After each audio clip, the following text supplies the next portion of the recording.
África del Norte, 1943. La noche se tragó el desierto. El viento aullaba entre las dunas que brillaban tenuemente bajo el fuego trazador. Un jeep atravesó la arena a toda velocidad, con los faros apagados, rebotando sobre los restos de tanques semienterrados.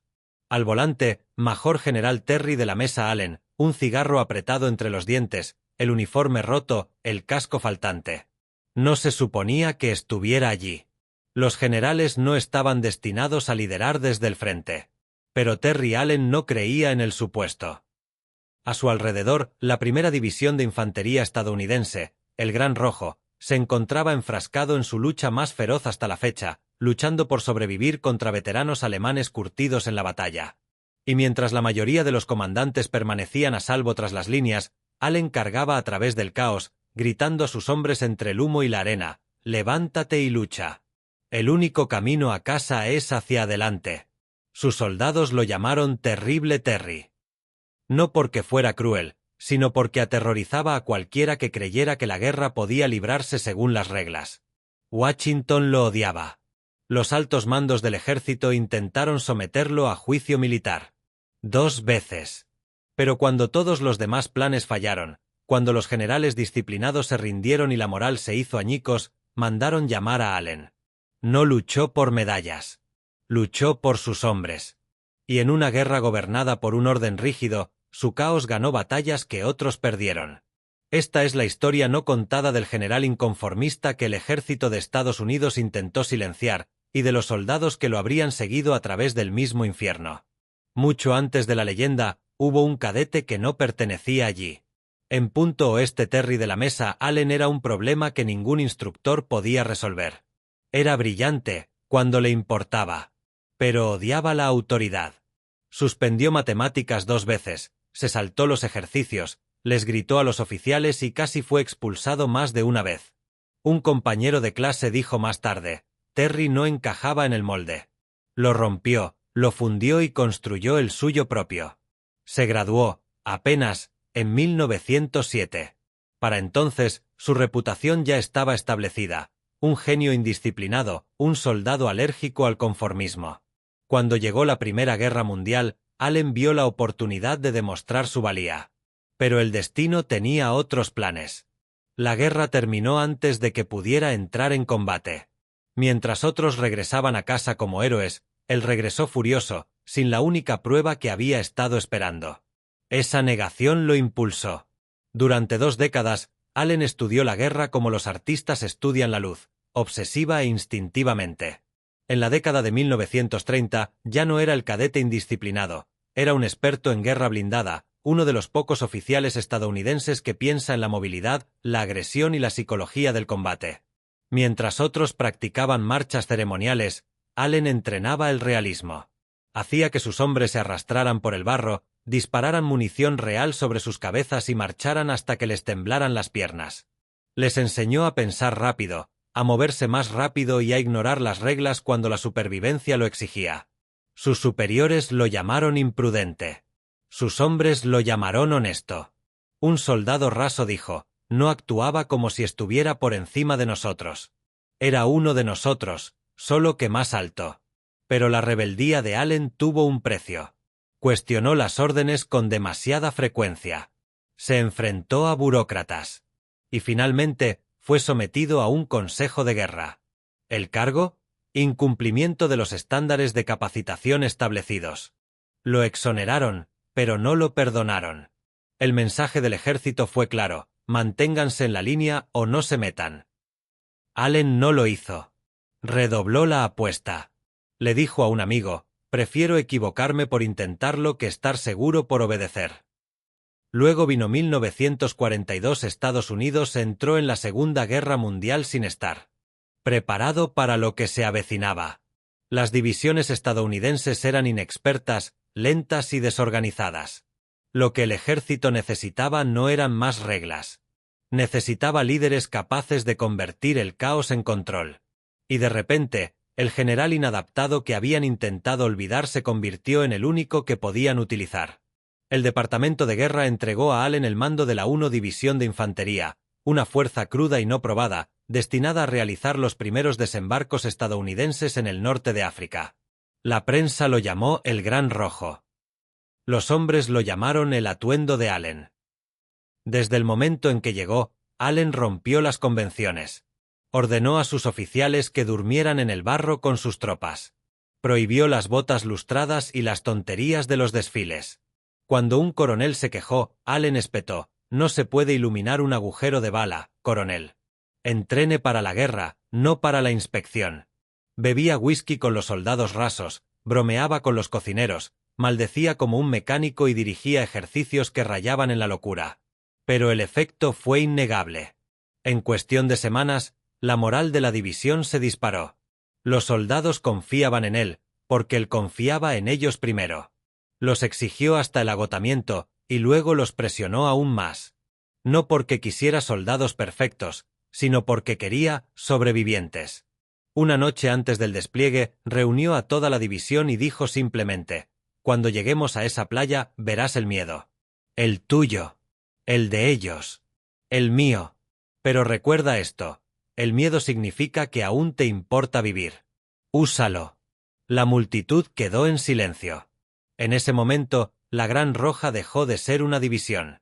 Se convirtió en una familia. Cuando llegó la orden de zarpar hacia el norte de África, Allen permaneció en cubierta mientras la costa de América desaparecía detrás de la niebla.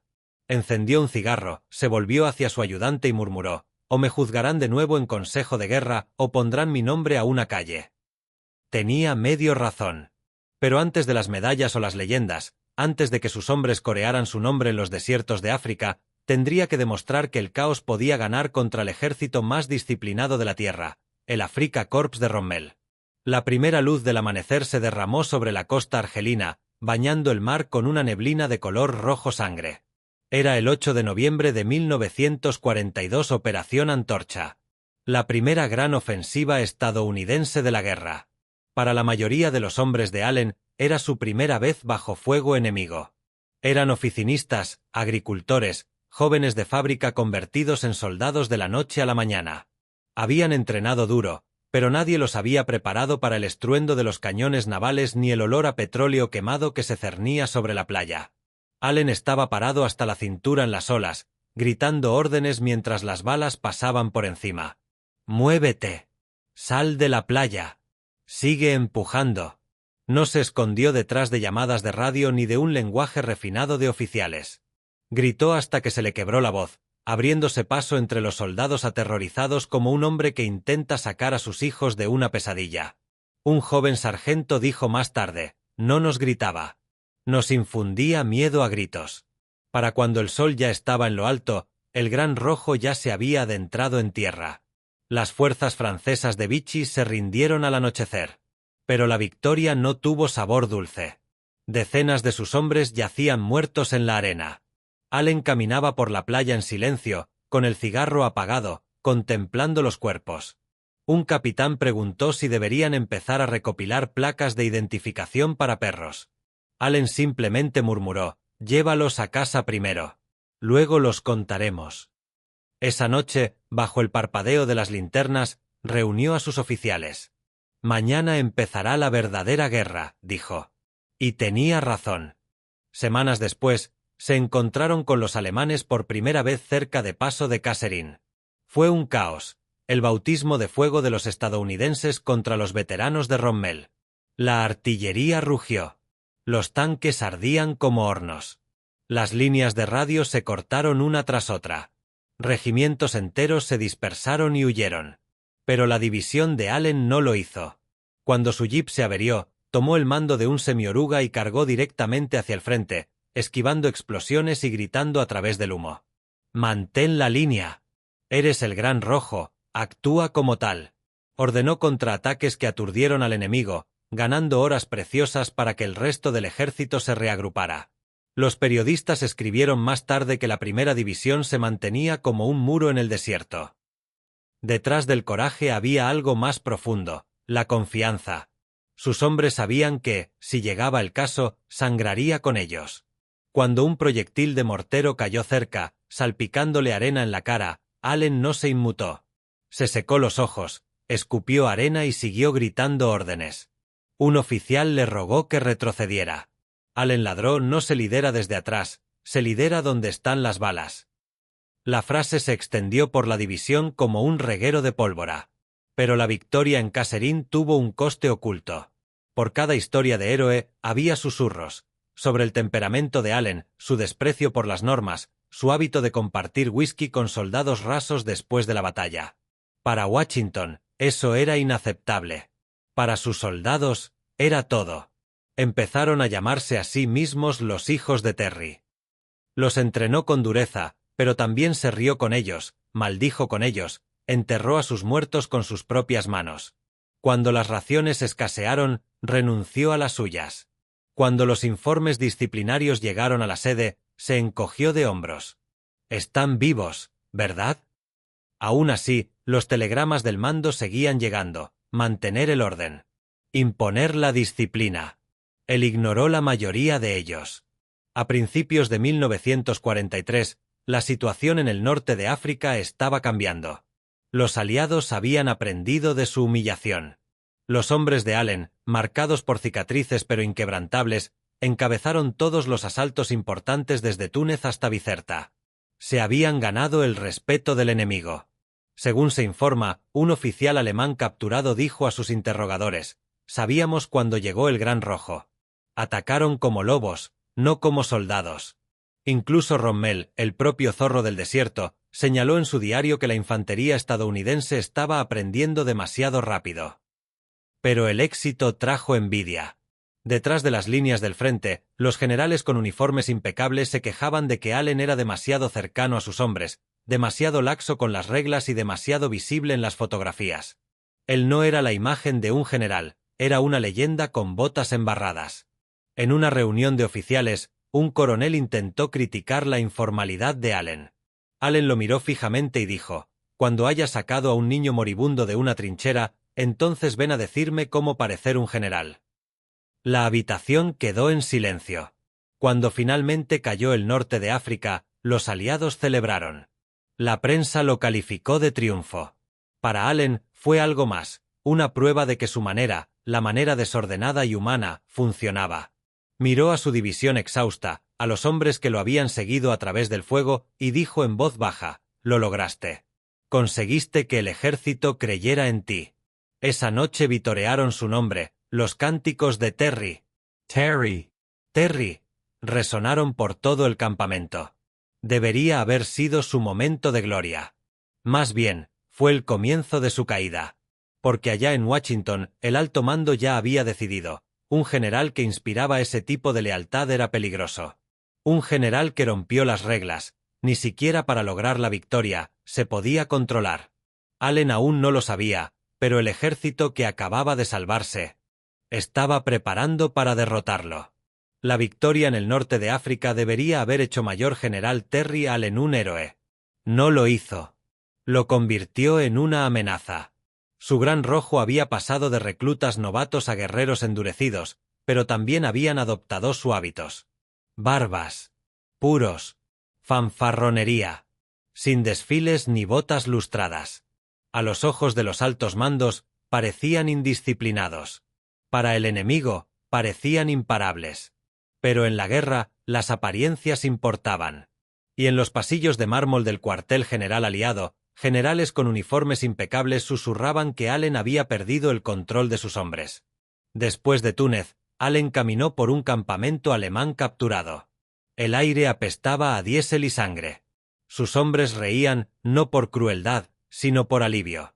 Habían sobrevivido a lo que la mayoría creía imposible. Un corresponsal de guerra que se encontraba cerca observó algo notable: Allen no se distinguía de sus hombres. Comía las mismas raciones, se sentaba en las mismas cajas volcadas y bromeaba como uno de ellos. Pero cuando llegó un oficial del cuartel general, con un portapapeles en la mano, el tono cambió. «General», dijo el oficial con frialdad, «hay informes de que sus hombres son indisciplinados. Embriaguez. Saqueos. Alteraciones del orden público». Allen encendió un cigarro y le dio una calada lenta. «Hijo», dijo, «¿alguna vez te dispararon?» El oficial parpadeó. «No, señor». Entonces ve y encuentra a alguien que lo tenga y cuéntaselo a él cómo comportarse después de enterrar a su mejor amigo. El oficial se fue sin decir otra palabra. Era puro Allen, desafiante, crudo, humano. Y exactamente el tipo de comportamiento que enfureció a sus superiores. Entre los que observaban atentamente se encontraba General Omar Bradley, la estrella en ascenso del ejército, tranquilo, metódico, todo lo que Allen no era.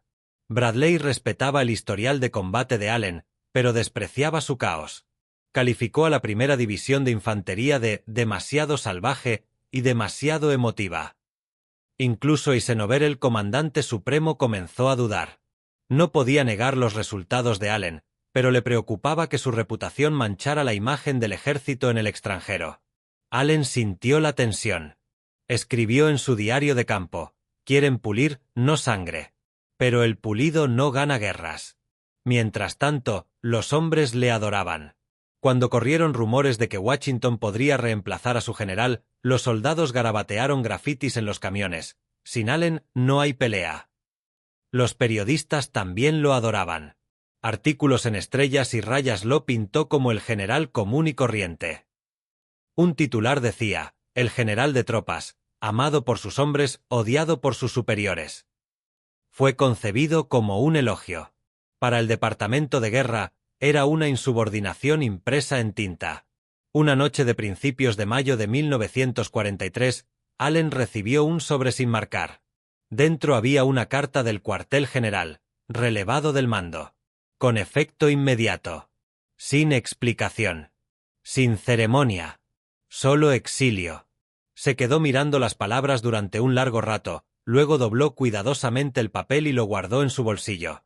Cuando se difundió la noticia, se desató el caos en el campamento. Los soldados maldijeron, gritaron e incluso amenazaron con amotinarse. No lo podían creer. El hombre que los había salvado estaba siendo castigado por ello. Un sargento intentó organizar una marcha de protesta hacia el cuartel general. Allen lo detuvo. «Retírense», dijo en voz baja.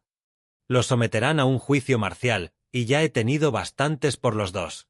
Miró a su división, los hombres que lo habían seguido a través del infierno, y agregó: «Pueden quitarme mis estrellas.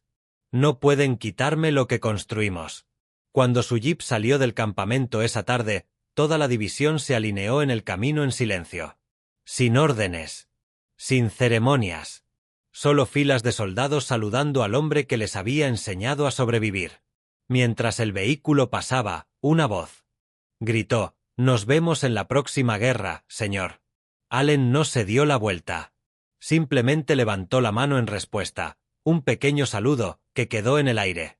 Pero el destino no había terminado con Terrible Terry. Porque mientras una guerra terminaba en Túnez, otra ya se estaba gestando en las montañas de Sicilia. Los aliados estaban planeando la mayor invasión anfibia de la historia.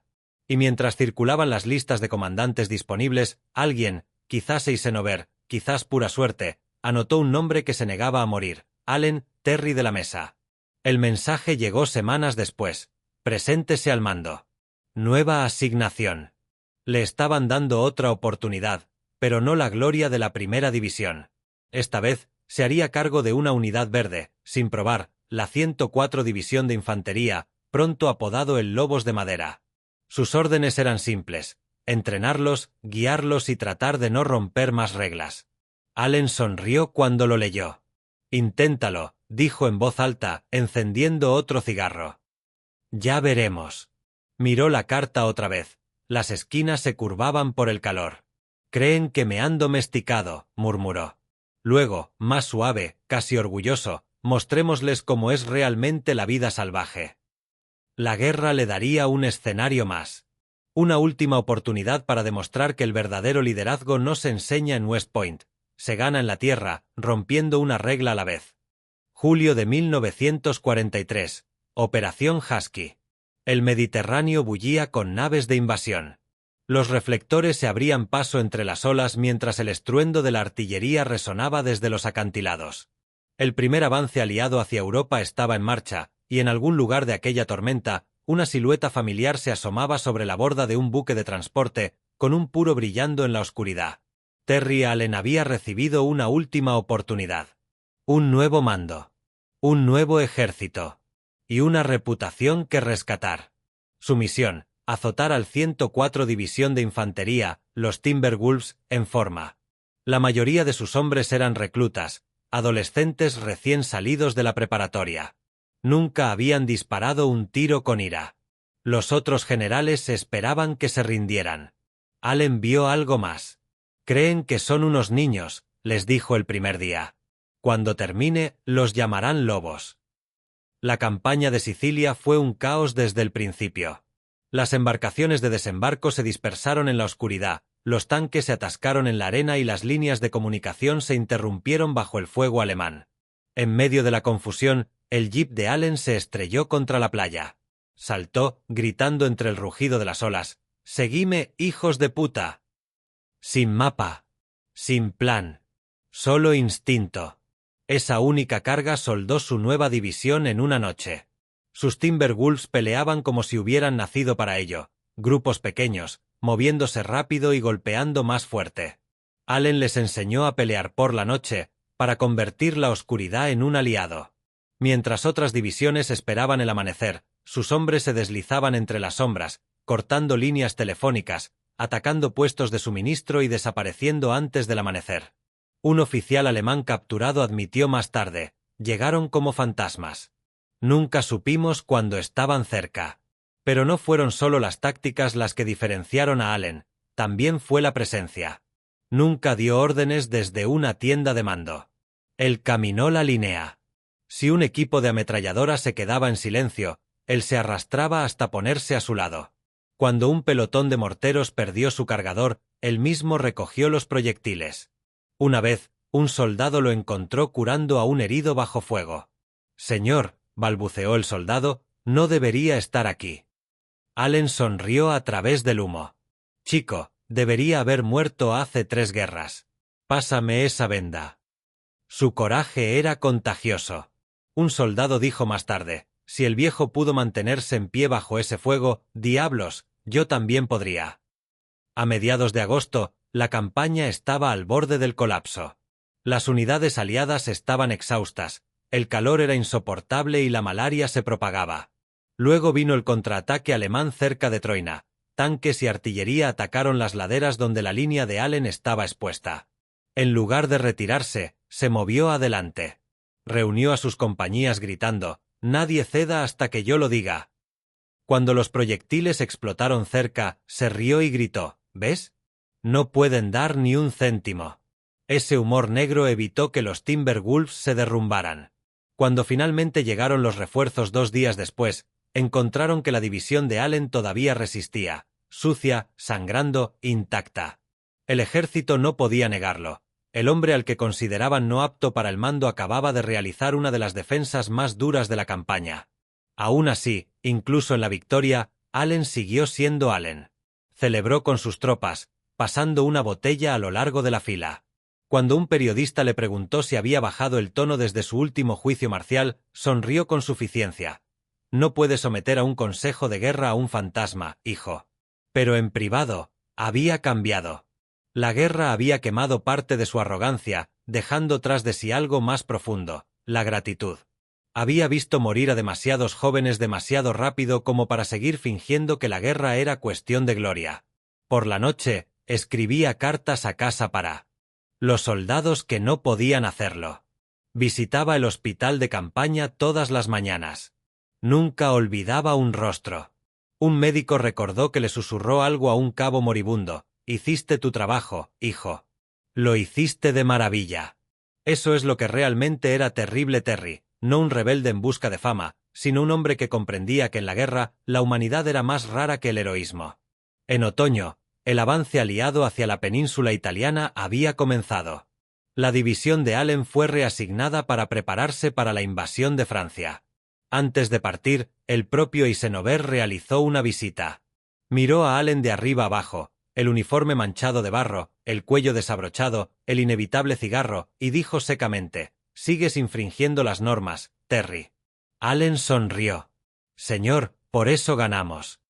Incluso Eisenhower tuvo que reírse. Por una vez, el ejército no lo sometió a juicio militar. En lugar de eso, lo condecoraron, Cruz de Servicio Distinguido, Estrella de Plata y múltiples citaciones. Pero lo que le importaba a Allen no eran las cintas. Era que sus hombres, los mismos chicos que una vez temblaron en su primer día, ahora lo saludaban con orgullo. Mientras su convoy avanzaba hacia el norte, en dirección a Francia, un periodista le preguntó a Allen qué lo impulsaba a seguir luchando después de todo. Él respondió sin dudarlo, sencillo. Lucho para que puedan volver a casa. Y esa única línea decía más sobre liderazgo que cualquier manual de campo. Los Timberwolves pronto llevarían esa filosofía a toda Europa, liberando ciudades, protegiendo civiles y ganándose la reputación de ser los luchadores nocturnos más disciplinados de todo el ejército de los Estados Unidos, una ironía que Allen nunca dejó de disfrutar. El hombre, una vez acusado de trastorno, había construido la unidad más confiable de la guerra. Pero por cada victoria, Allen sabía el costo. Había visto demasiados fantasmas marchando a su lado. Y cuando finalmente las armas se callaran, tendría que vivir con ellas. Cuando el trueno de las armas finalmente se desvaneció, el silencio se sintió más pesado que la batalla. Europa estaba en ruinas. Los hombres que habían sobrevivido ya no eran niños, y los generales que los habían liderado ya no eran los mismos hombres que antes de la guerra. Entre ellos se encontraba Mayor General Terry Allen, el rebelde que se negó a encajar en el molde de nadie. Regresó a casa sin fanfarrias ni desfiles. Washington prefería leyendas pulcras, no complicadas. Celebraban a comandantes que vestían uniformes impecables y pronunciaban discursos impecables. El humo de cigarro de Allen y su chaqueta manchada por el campo no encajaban con la imagen. Pero sus soldados nunca lo olvidaron. En los años posteriores a la guerra, llegaron cartas de todo el país. Antiguos soldados rasos y sargentos que habían reconstruido sus vidas, formado familias y emprendido negocios. Cada uno le agradecía algo pequeño, una lección, un momento, una palabra que los había mantenido con vida. Uno escribió: «Nos dijiste que el miedo era prueba de que seguíamos vivos. Lo he recordado todos los días desde entonces». Otro dijo: «Fuiste el primer hombre que me hizo creer que importaba». Allen leyó cada carta. Algunas lo hicieron reír, otras lo hicieron llorar, aunque nunca lo admitiría. Respondió a todos los que pudo, firmando siempre de la misma manera: «Sigue salvaje». En Alemania, los Timberwolves, los mismos jóvenes soldados que alguna vez dudaron de sí mismos, se unieron a la fuerza de ocupación estadounidense. Su reputación dejó atónitos incluso a los altos mandos. La división que Allen había construido a través del caos y el instinto ahora era la unidad más disciplinada de Europa. Un titular en casa decía: «Los lobos salvajes se convierten en los perros guardianes de la paz». Un reportero bromeó: «Si el anciano pudiera ver esto». Pero Allen estaba vivo y orgulloso. El ejército finalmente se dio cuenta de que la disciplina no provenía del miedo, provenía de la confianza. Y nadie había encarnado eso mejor que Terrible Terry. Aún así, nunca buscó la gloria. Se retiró tranquilamente y se estableció en Texas con su esposa, Mary. Los vecinos lo describieron como ruidoso, divertido y siempre contando historias. Pero de vez en cuando, el pasado regresaba. En su porche, rodeado por el viento del desierto, Allen miraba fijamente el horizonte, con el cigarro consumiéndose hasta convertirse en cenizas, y decía en voz baja: «Lo hicimos bien, ¿no?». Él quería decir sus hombres, los que lucharon por él y por él. En 1969, a la edad de 79 años, Terry Allen falleció. El funeral fue modesto, no hubo desfile militar ni grandes discursos. Pero cientos de veteranos aparecieron, muchos de ellos luciendo viejos parches y algunos llevando fotografías enmarcadas y desgastadas por el tiempo.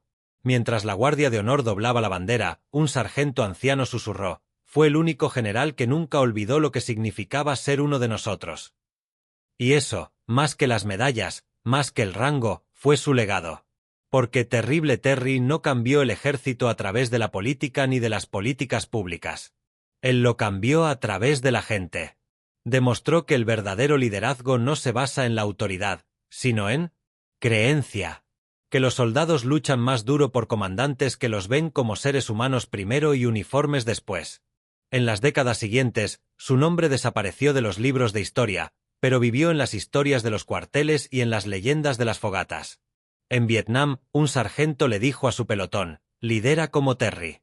Lucha como un demonio. Cuida como en casa. En Irak, los soldados pintaron su cita en las puertas de los umbees. En Afganistán, los oficiales jóvenes estudiaron sus informes de batalla y se preguntaron por qué nunca habían aprendido sobre él en la escuela. Su fantasma aún marchaba junto a ellos, el recordatorio eterno de que el coraje y la compasión pueden coexistir. Hace unos años, le preguntaron a un Timberwolf sobreviviente qué hacía que Allen fuera diferente del resto. Pensó por un momento y dijo: él no nos dio órdenes. Él creído en nosotros. Y eso nos hizo creer en nosotros mismos. Si paseas por el cementerio de Arlington hoy, podrás encontrar su tumba, marcada con sencillez, sin grandiosidad. Solo un nombre, un rango y las fechas que abarcaron 2 guerras mundiales. Sin inscripción. Sin lema. Porque no lo necesitaba. Los hombres que él dirigía eran su monumento. Y sus historias, transmitidas de generación en generación, son la razón por la que terrible Terry Allen todavía marcha, en algún lugar entre la historia y la leyenda. Rompió todas las reglas que le dieron, y al hacerlo, redefinió lo que un líder podría ser. No todos los héroes encajan en el uniforme que les dan. Algunos lo rompen y al hacerlo, cambian el mundo que los rodea. Si quieres más historias no contadas de guerreros olvidados que reescribieron las reglas de la guerra, suscríbete para el próximo capítulo. Porque los ecos más fuertes de la historia, a menudo comienzan con una voz desafiante.